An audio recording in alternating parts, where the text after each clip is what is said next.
Instant వంకాయ పచ్చడి. వంకాయ ముక్కలు ఉప్పు నీళ్ళలో తరిగి పెట్టుకొని స్టవ్ వెలిగించుకొని కళాయి పెట్టుకొని ఆయిల్ వేసుకోండి.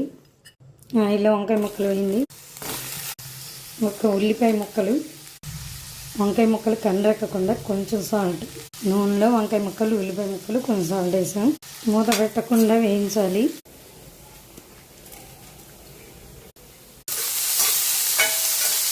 వంకాయ ఉల్లిపాయ ఊరికి వేగిపోయినాయి. ఒక ప్లేట్లోకి తీసుకున్నాం. ఇది రెడీమేడ్ పచ్చడి కారం. మనం ఏ పచ్చడి చేసుకోవడానికైనా ముందే పట్టి ఫ్రిడ్జ్లో దాచుకోవచ్చు. ఎలాగా ఇది చేయాలనేది నెక్స్ట్ షార్ట్లో నేను చూపిస్తాను. ఈ ముక్కలకి సరిపడా ఈ కారం తీసుకొని ప్లేట్లో వేసుకోండి. ఈ ముక్కలకి ఈ కారం సరిపోతుంది. దీంట్లోనే ఉప్పు, చింతపండు, మిరపకాయలు అన్నీ ఉంటాయి. అసలు ఏమి వేయక్కర్లేదు.